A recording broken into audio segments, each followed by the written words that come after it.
देखो next question क्या बोल रहा है, नेक्स्ट क्वेश्चन बोल रहा है एक व्यक्ति जो है 54 किलोमीटर की दूरी 6 घंटे में तय करने का फैसला करता है।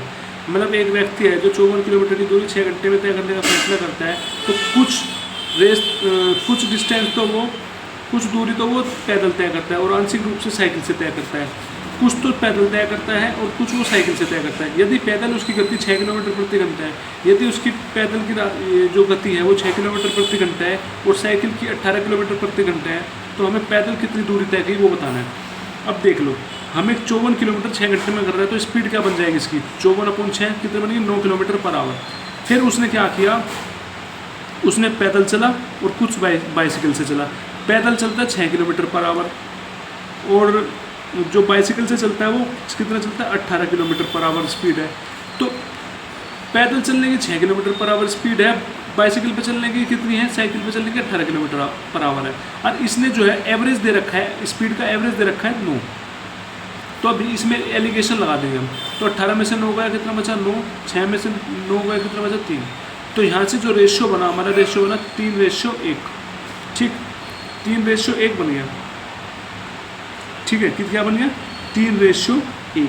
अब इसके बाद क्या करेंगे हम देखो हमें क्या करना है अब इसके बाद, और जो हमारे पास जो ये 3 और 1 का रेशियो है, ये हमारा होता है टाइम का रेशियो। ये हमारा किसका रेशियो है, टाइम का रेशियो है। किसका, टाइम का रेशियो।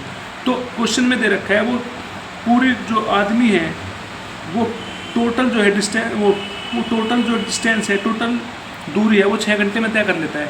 और हमने क्या निकाला, 3 + 1 4, वो 4 घंटे में दूरी तय कर लेता है। तो 4 यूनिट की वैल्यू क्या दे दी, 6। क्वेश्चन में तो 6 घंटे कह रहा है और हमने निकाले 4 घंटे, तो 4 यूनिट 6 के बराबर, तो 1 यूनिट किसके बराबर, 6/4 के। यहाँ से टाइम निकाल लेंगे तो 3 यूनिट की वैल्यू क्या आ जाएगी, 6/4 × 3 क्या बन गया, 2 × 6, 2 दूनी 4, कितने बन गया, 9/2।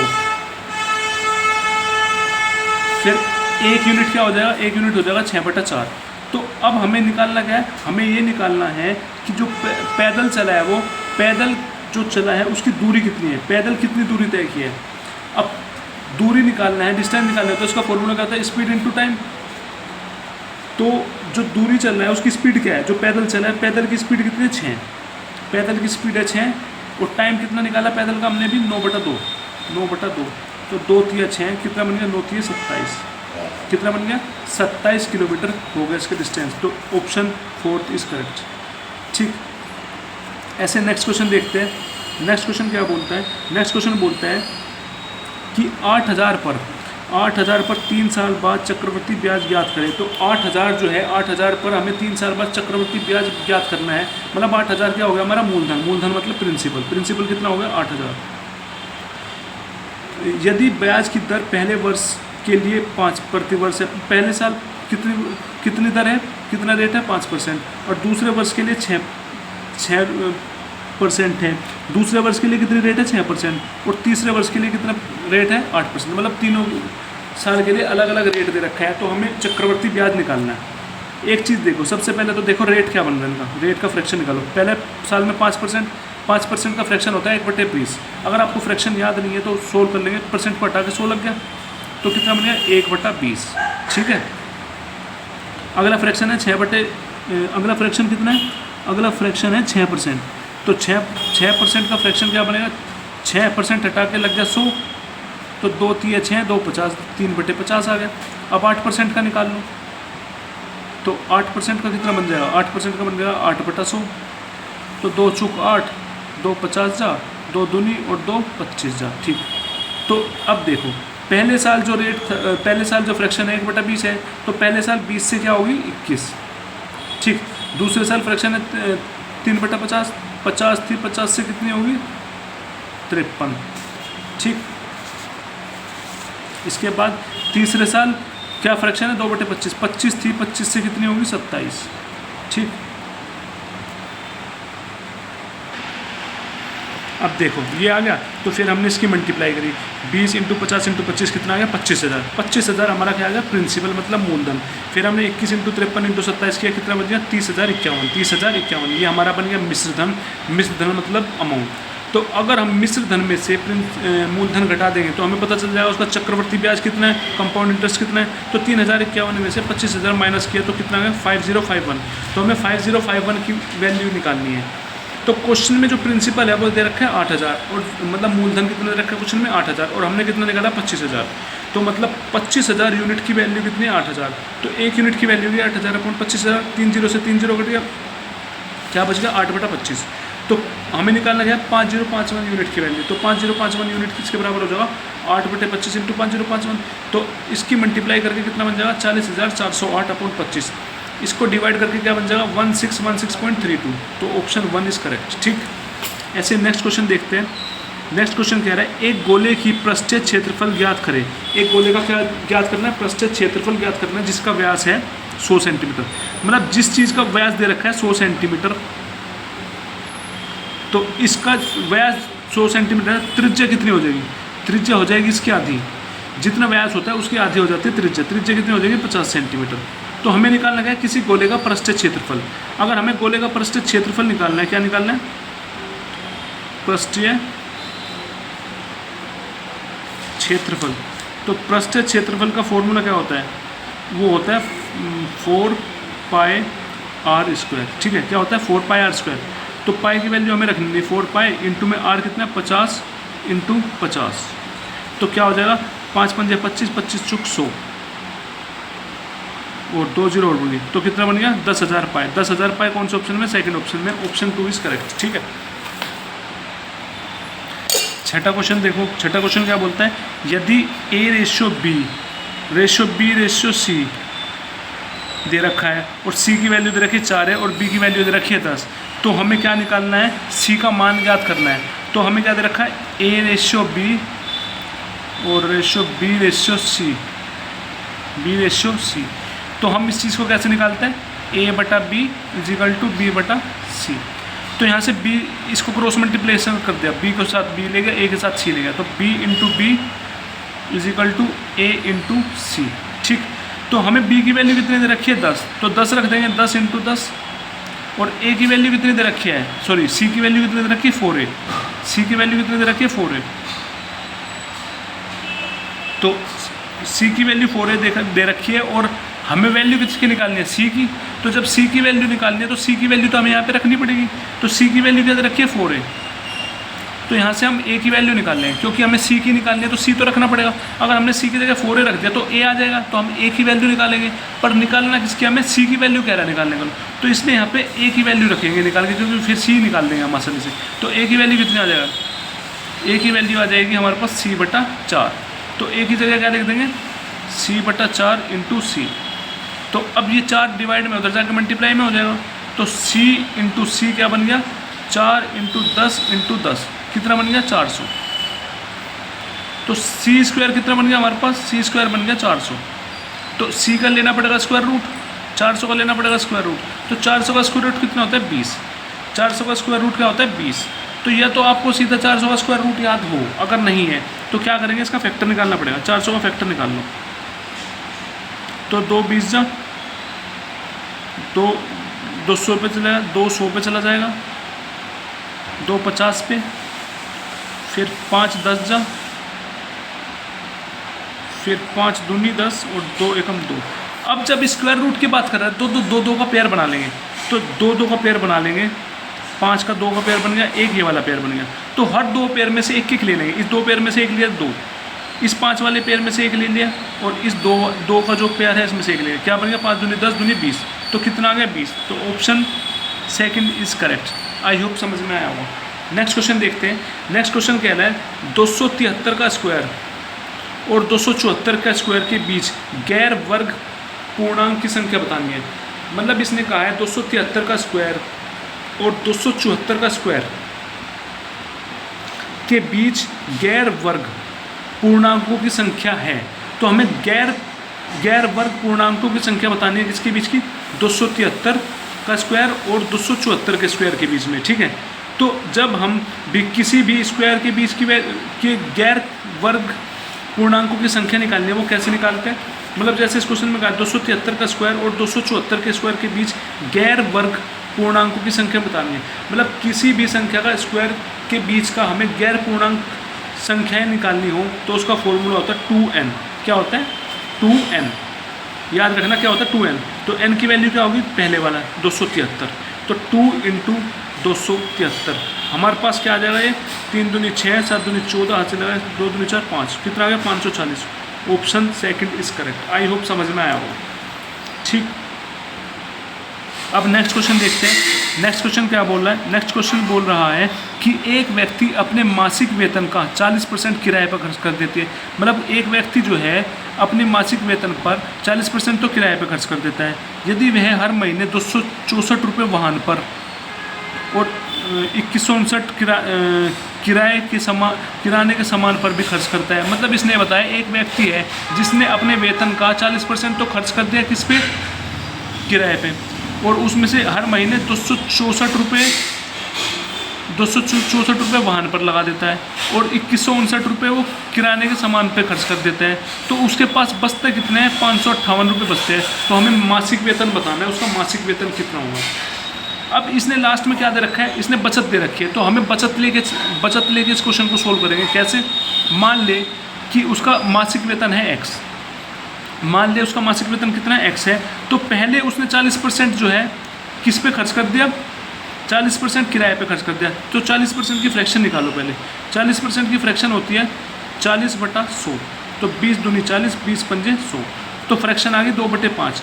मतलब तो 5 में से 2 वो खर्च कर रहा है, 5 में से 2 खर्च कर रहा है, तो बचा कितना रहा है? 3। बचत कितने की कर रहा है? 3। तो कितनी बचत कर दी? 3/5 की बचत कर दी।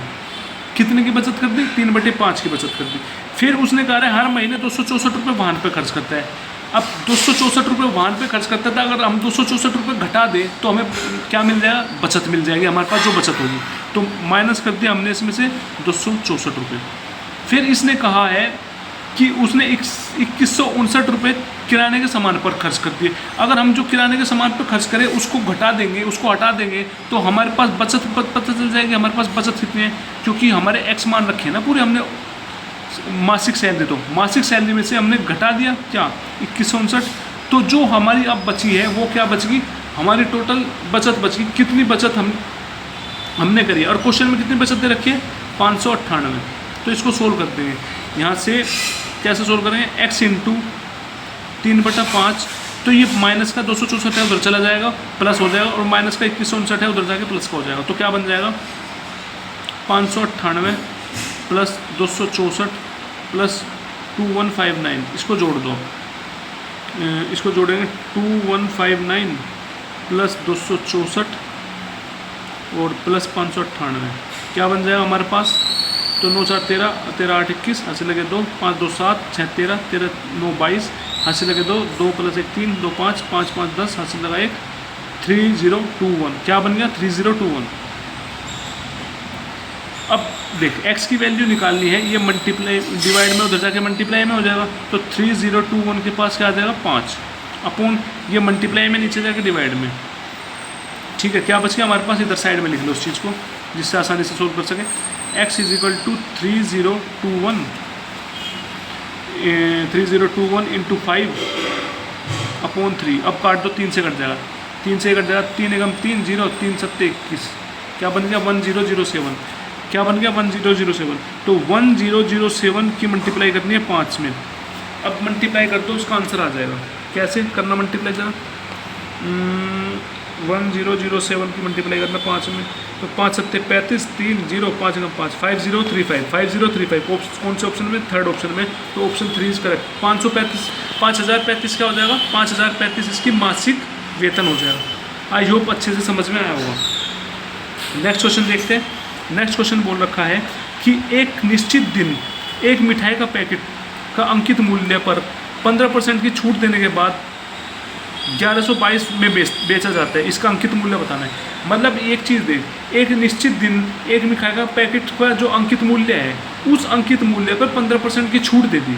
तो 15% की छूट देने के बाद जो बेचा जाता है वो कितने में बेचा जाता है? 1122 में। तो अंकित मूल्य बताना है। सबसे पहले तो अंकित मूल्य वो 15% की 15% की छूट दिए, तो फ्रैक्शन निकालो। 15% का कैसे निकालें? 15/100। तो 5 से कट जाएगा, 5 3 15, 5 20 जा, तो 3/5 आ गया।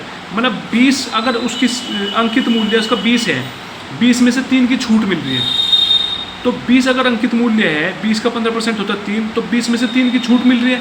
जब 3 की छूट मिल रही है तो 17 रुपये की बेची होगी उसने। 20 तो उसका हो गया अंकित मूल्य, उस अंकित मूल्य पे 3 की छूट मिल रही है, तो 20 में से 3 घटा दिया तो 17 बचा, तो 17 में उसने बेची होगी, 17 में बेची होगी ना। और क्वेश्चन में क्या कर रखा है, कितने में बेची है, 1122 में। तो 17 यूनिट की वैल्यू कितने दे रखी है, 1122। तो यहाँ से 1 यूनिट की वैल्यू क्या आ गई, 1122/17। तो हमसे पूछा क्या, अंकित मूल्य कितना है, अंकित मूल्य हमारे पास है 20, तो 20 यूनिट की वैल्यू पूछ रहे हैं, तो 20 यूनिट की वैल्यू क्या आ जाएगी, 1122/17 × 20।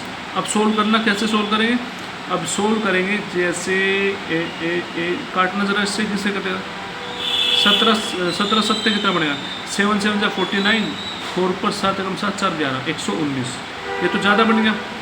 तो 17 छिक से काटो, 17 छिक कितना बनेगा, 17 छिक कितना बनेगा, 17 छिक बन जाएगा 7 छिक 42, 7 छिक 7 6 42, 4 पर 6 कम से 4 102।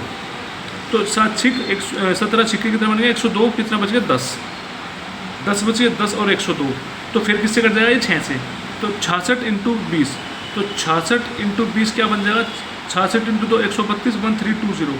तो ऑप्शन सेकंड इज आंसर। तो कितना इसका अंकित मूल्य होगा, 1320। ठीक, नेक्स्ट क्वेश्चन देखो, एक कोल्ड स्टोरेज की लंबाई उसकी चौड़ाई से दुगनी है। मतलब एक कोल्ड स्टोरेज है, एक कोल्ड स्टोरेज दे रखा है जिसकी लंबाई जो है उसकी चौड़ाई से दुगनी है। मतलब कि जो उसकी लंबाई है वो दुगनी है किसकी, चौड़ाई की, मतलब L = 2b। ठीक है, फिर इसने बोला है कि उसकी ऊंचाई 4 मीटर है, उसकी ऊंचाई दे दी 4 मीटर। फिर यदि 4 दीवारों का क्षेत्रफल 408 मीटर स्क्वायर है, तो उसके 4 दीवारों का क्षेत्रफल दे दिया 408 मीटर। तो कोल्ड स्टोरेज में रखी जा सकने वाली सबसे लंबी छड़ की लंबाई बतानी है। तो मतलब कोल्ड स्टोरेज में रखी जा सकने वाली सबसे लंबी छड़ की लंबाई बतानी है।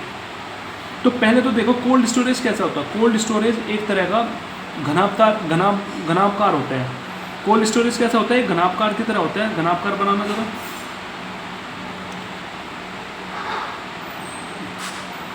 ये हमारा होगा घनाभकार, मतलब थोड़ा सा बड़ा बनना था पर इसको आप घनाभकार मान लो। तो इस घनाभकार की जो लंबी छड़ निकालना होता है, लंबी छड़ मतलब यहाँ से लेके ये वाली डिस्टेंस। तो जो लंबी छड़ निकालनी होती है घनाभकार की, उसका फॉर्मूला होता है √L² + B² + H²। मतलब लंबाई का स्क्वायर, चौड़ाई का स्क्वायर और ऊंचाई का स्क्वायर। चलो हमें ऊंचाई पता है ना, तो हमें लंबाई पता ना चौड़ाई पता, तो इन दोनों चीज़ को निकालनी पड़ेगी पहले हमें। तो वो कैसे निकालेंगे, जो क्वेश्चन में हमें गिवन है। गिवन क्या दे रखा है, गिवन दे रखा है जो क्षेत्रफल है 4 दीवारों का क्षेत्रफल कितना दे रखा है। जो 4 दीवारों का क्षेत्रफल है वो क्षेत्रफल कितना दे रखा है, वो क्षेत्रफल दे रखा है 408। तो 4 दीवारों का फॉर्मूला क्या होता है, 4 दीवारों का फॉर्मूला होता है, हम निकाल लेते हैं।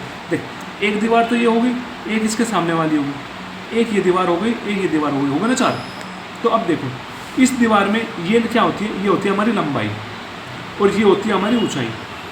तो जैसी लंबाई होगी इसमें ऊंचाई होगी, तो इसका क्षेत्रफल कैसे निकालेंगे, लंबाई × ऊंचाई। और ऐसे ही जो इसके सामने वाली दीवार है उसकी भी यही होगी, लंबाई × ऊंचाई। तो क्या लिख सकते हैं हम, 2 लंबाई × चौड़ाई लिख सकते हैं, ये चीज़ लिख सकते हैं हम इसे, क्योंकि लंबाई × ऊंचाई है, लंबाई × ऊंचाई इसकी है और इसके सामने वाली दीवार की भी लंबाई × ऊंचाई है। तो हम इस चीज़ को ये लिख सकते हैं 2 × लंबाई × ऊंचाई। ठीक है, फिर अब इस वाली साइड के निकालते हैं, इस वाली साइड की इसको बोलते हैं इस वाली में इस चीज़ को बोलते हैं हम चौड़ाई, ये ब्रेथ, और ये हो गया हमारी ऊंचाई। तो ब्रेथ, इसका क्षेत्रफल क्या निकल जाएगा, ब्रेथ × हाइट। क्या निकल जाएगा, ब्रेथ × हाइट। अब इसकी ब्रेथ × हाइट आएगी तो इसके सामने वाले की तो ब्रेथ × हाइट आएगी, तो क्या हो जाएगा, प्लस में कर देंगे 2 ब्रेथ × हाइट। तो ये होगी 4 दीवारों का क्षेत्रफल, और 4 दीवारों का क्षेत्रफल कितना दे रखा है, 408। तो यहाँ से वैल्यू रख दो, यहाँ से 2 कॉमन आ गया, यहाँ से H कॉमन आ गया, तो अंदर बच गया L + B = 408। ठीक, तो अब क्या करेंगे, यहाँ पे वैल्यू उठा कर रख दो, 2 × हाइट कितनी है 4, लेंथ कितनी है 2b + b = 408। तो क्या बन गया 4 दूनी 8, क्या बन गया 8 into 2b plus B 3b is equal to 408। तो 8 मल्टीप्लाई में उधर जाकर डिवाइड में हो जाएगा, तो 3b की वैल्यू क्या आ गई 408/8। अब ऐसे 3 जो है, ऐसे 3 है, 3 मल्टीप्लाई में उधर जाकर डिवाइड में हो जाएगा, तो b की वैल्यू क्या आ जाएगी 408/3 इंटू 8। तो काट दो, किससे कट जाएगा 8 से कट जाएगा, 8 पंजे 40,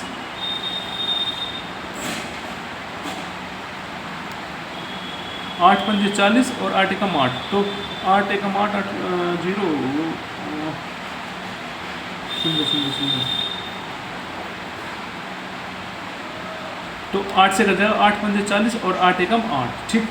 तो ये क्या 3 से कट जाएगा, 3 से देखो 3 से कट जाएगा, 3 से 17 पे। तो b की वैल्यू क्या आ गई हमारे पास, b की वैल्यू आ गई 17।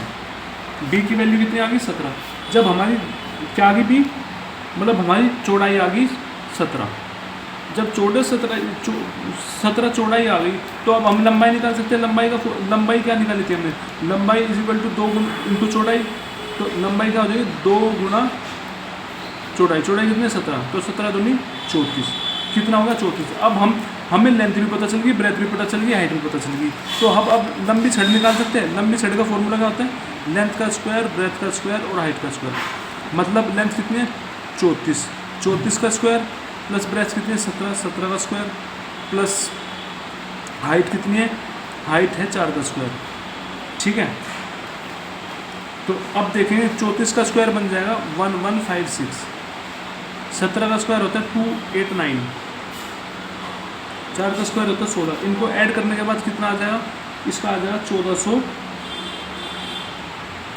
इसके बाद करने के बाद आ जाएगा 1461। कितना आ जाएगा √1461। कौन से ऑप्शन में, √1461 है, 4th ऑप्शन में। तो ऑप्शन 4 इज करेक्ट आंसर, ठीक है। अब नेक्स्ट क्वेश्चन देखते हैं हम। नेक्स्ट क्वेश्चन और भी मज़ेदार है। नेक्स्ट क्वेश्चन क्या बोल रहा है, नेक्स्ट क्वेश्चन हमें बोल रहा है कि 2 नल एक होज को क्रम से 19 घंटे और 5 घंटे में भर सकता है। मतलब 2 नल जो है एक होज को,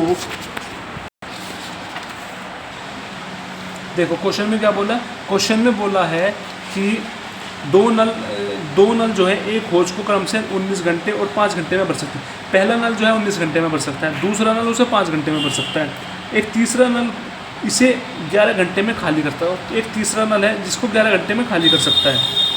तो यदि तीनों को एक साथ खोल दिया जाता है तो खाली होज को भरने में कितना समय लगेगा, मतलब कि तीनों को एक साथ खोल दिया तो कितने समय में वो भर जाएगा। तो एक पहला नल है जो कि 19 घंटे में भरता है, एक दूसरा नल है जो कि 5 घंटे में भरता है, एक तीसरा नल है उसे 11 घंटे में खाली करता है, तो माइनस का 11 आ जाएगा, ठीक है। अब हम अगर इसका एलसीएम निकाल दे तो पता चल जाएगा टोटल काम कितना है। अब देखो अगर हम तीनों का एलसीएम ले लेंगे तो हमें पता चल जाएगा टोटल वर्क कितना है। इसका एलसीएम आ जाएगा 1045, इसका एलसीएम कितना आ जाएगा 1045, तो टोटल वर्क हो गया 1045। तो टोटल वर्क को डिवाइड कर देंगे टोटल टाइम से, तो हमें पता चल जाएगा उसने 1 घंटे में कितना काम किया, 1 घंटे में कितना काम किया। तो 1045 डिवाइडेड बाई 19 कितना बच गया 55। ए ने 1 घंटे में कितना काम किया 55। 1045 डिवाइडेड बाई 5 कितना बच गया 209। तो बी ने 1 घंटे में कितना काम किया 209। ऐसे 1045 डिवाइडेड बाई 11 तो कितना बच गया 95। तो सी ने कितना खाली कर दिया टैंक 95 1 घंटे में।